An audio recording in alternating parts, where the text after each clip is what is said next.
Hey guys, let's talk Married at First Sight, Season 20, Episode 18. So, starting with the couples as we see them, this is the next morning after the aftermath of what happened with Mecca, Belle, Caitlin, and Devin. Devin is getting ready to leave because, as I stated, he and um, Caitlin have a conversation and they decide to call it. And he announces to the group that they're going to end it.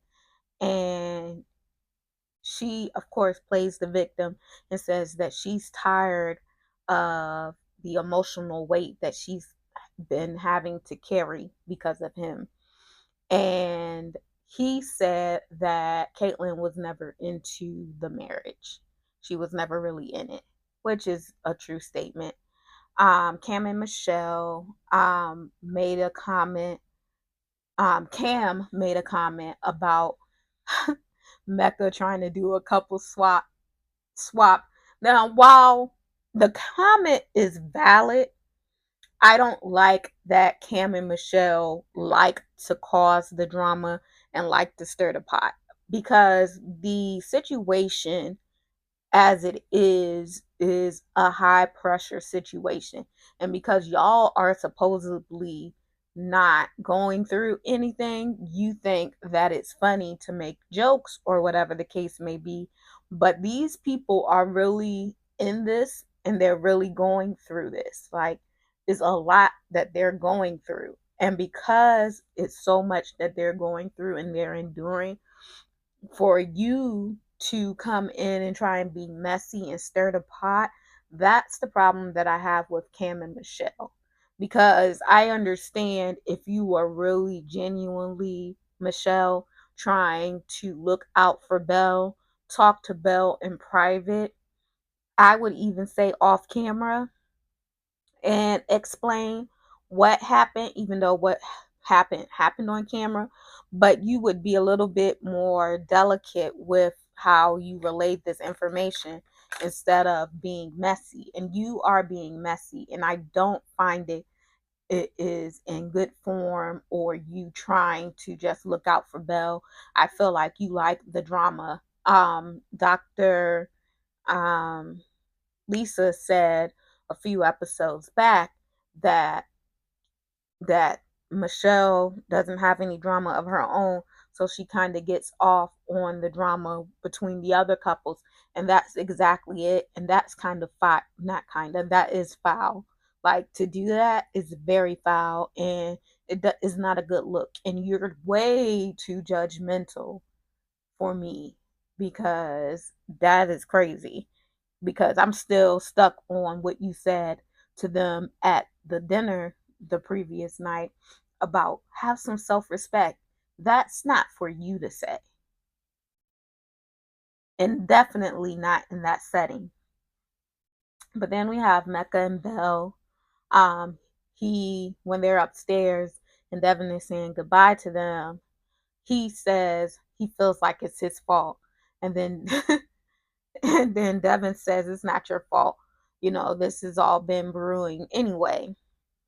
And so Mecca is trying, I feel like, I wrote that I feel like Mecca is trying to force Belle to call it, because when they go back home, they're having a conversation, and they're talking about, they're sitting on when they go home, they go on a walk and they're sitting on some stairs or on a water bank. I can't remember.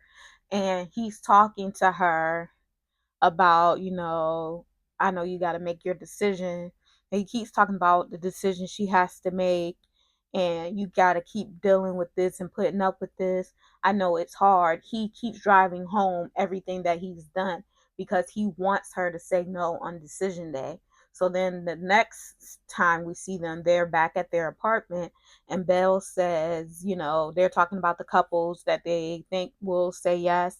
And then she says that I think that we're swimming around Yes Island, and allegedly he is on yes island, but she still has to make up her mind because they did make the decision prior to the dinner when he put his foot in his mouth.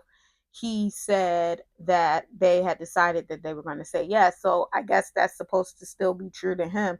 But then he keeps doing stuff to make her say no on decision day, and she should give him what he wants. Belle says that she's thinking of the positives in their relationship. I don't know that there are, but I digress. And she says she has to determine if her heart can keep handling the battering that Mecca puts it through, because he does often. Then we have Nikki and Sean.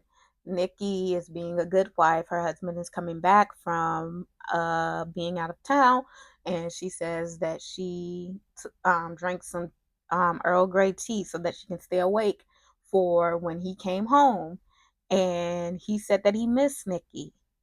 Um, and they start talking about what happened at the retreat. And so he when they're at dinner, and she tells him, she talked about the 10 comment, and he said, well, do you remember that you jiggled my belly before I made that comment? This was in retaliation to that. And she's like, no, I don't remember that. And I have a hard time believing it. And the reason I have a hard time believing it is because she, we've seen what he does, what she said that he does, and we've seen it in action, what he does. I haven't seen anything to the contrary. Maybe Nikki is just that good. What she does doesn't get caught on camera, but I highly doubt that, because I know that Sean is very manipulative and he's a liar and he does try to gaslight. So I don't necessarily believe him. And so then the next day they are getting ready to, go their separate ways the night before decision day. And, Nikki is packing up to leave. And, she asked Sean to take her suitcase to the front of the house. And, while she's packing, he asked her, do you already have in your mind what you're going to do? And she says, no, I'm going to pray about it. And so when she said that she was going to pray on it, he was like, oh, you pray? Like, very facetious. And I didn't like it. And she was like, yeah, well, I'm not going to act like I pray every night, but I do pray over the large decisions that I have to make. I think he didn't like the fact that she didn't give a ready yes to the decision day question. So then when they go out, she's packing up her wedding dress, and then he asks her how she feels. And while she's going through verbalizing how she feels, then he says, you don't have to give a speech. Cutting her off, shutting her down. And then of course her walls automatically go up. But now he's trying to make sure it's a no because she didn't readily give it yes. Because he wants her to say yes. I don't even know that Sean really wants Nikki, but he wants her to say yes so that he can say, oh yeah, I had her. But because he got issues too. And I'm not playing with you either, Sean, if I was Nikki. Meanwhile, we have Felipe and Tori. He met with his mom and a family friend. He told them that he can't be his true self around Tori. She thinks that the fight brought them closer. He made a photo album from their wedding pictures, and he says Tori completes him. However, when they go for decision day, we are left with a cliffhanger because apparently he told her something before decision day that has Tori looking at him crazy. Meanwhile, Adam and Marissa, they were sick with COVID and the flu, and they were talking about their life after decision day. He's still talking about the gym, and she says she's still hoping for a miracle because that intensity hasn't waned on his end. He's still pressing her for things she doesn't want, but he said as he moves to the city, then she's going to have to come to the gym with him. But yeah, that was Married at First Sight. Tomorrow, new episodes drop.